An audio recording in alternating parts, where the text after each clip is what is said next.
Hey, what's going on guys? Shane here. And today I want to share with you 3 tips to increase the speed of the rotation of your roundhouse kicks. Specifically that Muay Thai style roundhouse kick as opposed to the snapping kick found in Taekwondo or Karate. Now this is super important because the rotation of your hips and shoulders is what generates the power. And the faster that you can do it, the faster the kick is going to be. That's what everyone's obsessed with anyway, right? Speed and power. So let's take a look at the 3 tips.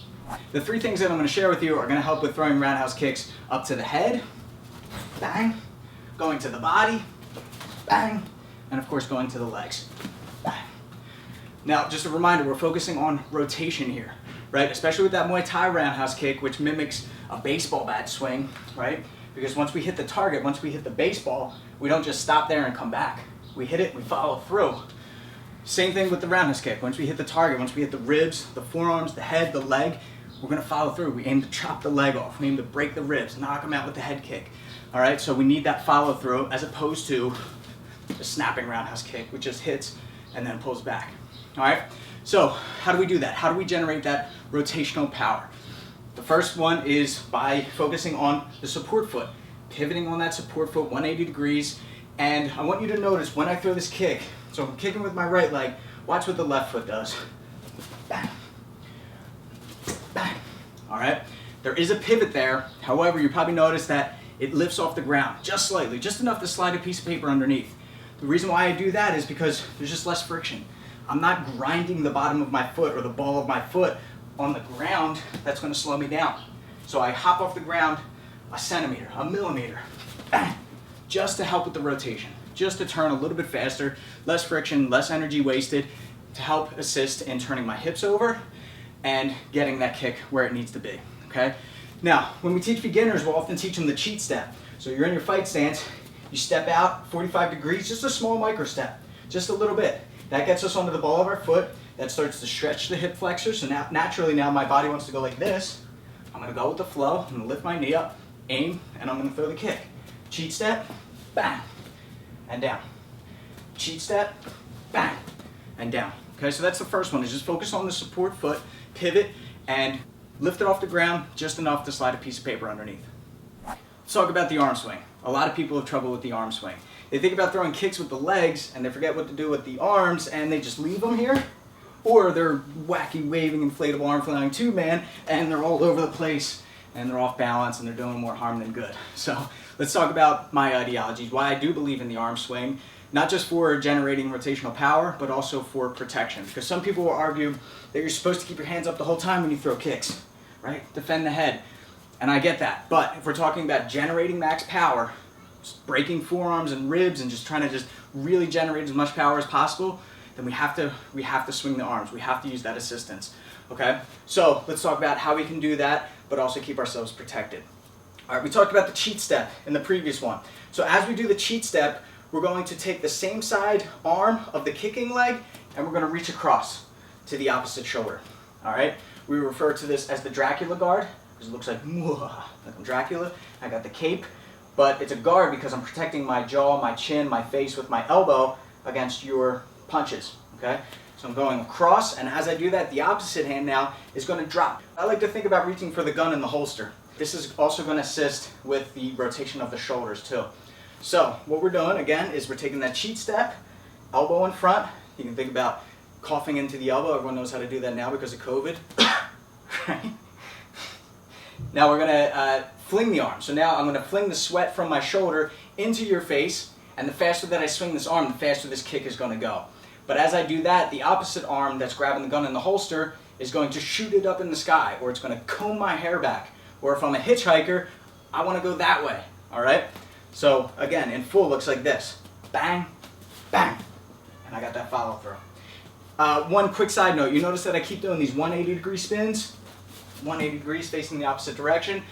Before you comment, if you're thinking, I usually do 360 because I want to face my target, my opponent is right here, I miss, I want to follow through, you can do that, absolutely. I recommend that you practice both.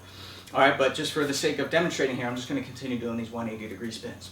So again, I take that cheat step. As I do, I Dracula guard or dab or cough into my elbow, and then at the same time, I reach for the gun in the holster.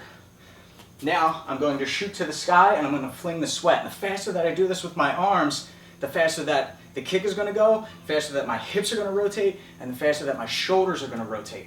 Okay? Bang. Okay? Now here's one thing that a lot of people mess up here is they don't pull the left shoulder back. They go here and then they crunch this way. But the whole point of this is rotation, right? We want to think about spiraling this way. So this left shoulder has to pull back. That's why I talked about the hitchhiker reference. That's the way that my shoulder's going.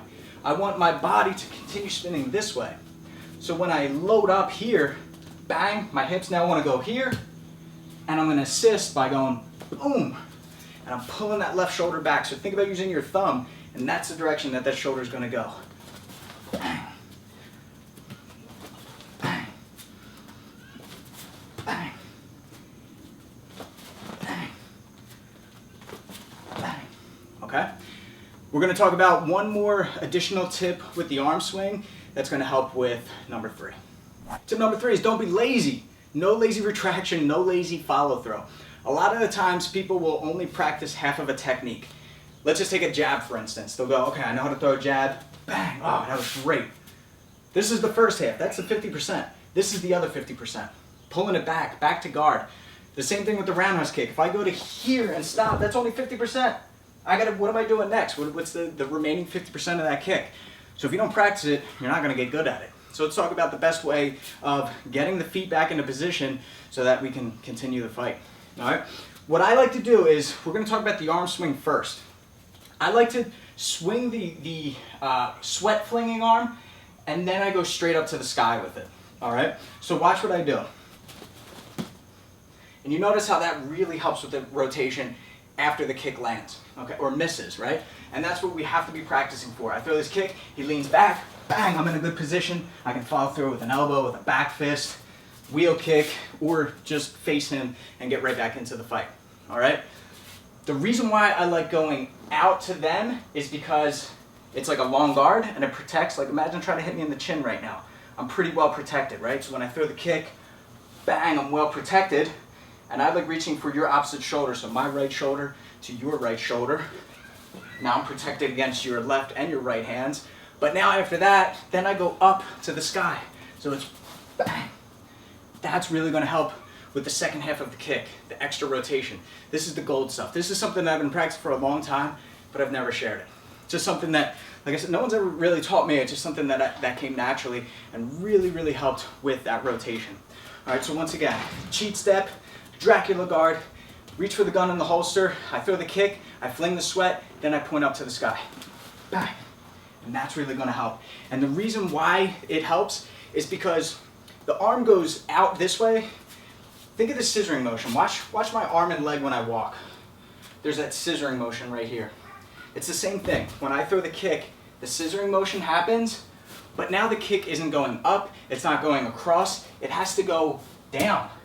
Right? My first Muay Thai coach used to talk about when you throw head kicks, throw them in an A shape, like this. So it goes up, hits them in the head, and then comes back down.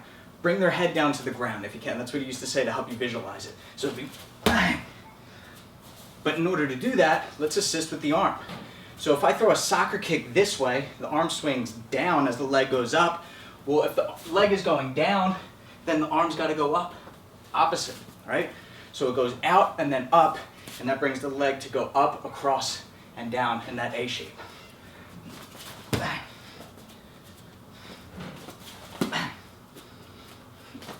Bang. Bang. All right, so that's tip number 3, is don't be lazy. Get that leg where it needs to be, and rise the arm up to assist in the motion. All right, you guys, thanks for watching. Now remember, the best way to master this kick, especially the Muay Thai roundhouse kick, is by doing it in shadowboxing and repping it out tens of thousands of times. Now it's good to do it against a heavy bag, and it's good to do it against Thai pads, that's required as well. But let's say you really commit to it in a fight, expecting it to land, but your opponent leans back and evades it, and you miss. We want to be able to find your balance, follow through quick, and get right back to a ready position. The best way to practice that is by doing it in shadowboxing with those 180 spins or those 360-degree spins, all right? So now you know how to do it. But remember, these are just some fight tips. If you want more than just the tips, then you got to sign up for fightTIPS.com. That's where you're going to get all the courses, That's where you're gonna get access to all of our courses, our curriculum, our drills. We got hundreds and hundreds of videos on there for you guys. You also get access to the forums where you can talk directly to me, to Coach Vince, and to all of the other members from around the world. First 14 days are completely free for you to try it out, and then after that, it's $7 a month. All right, click the link in the description below and become part of the team. Until next time, I'm Shane with Fight Tips for the Underdogs.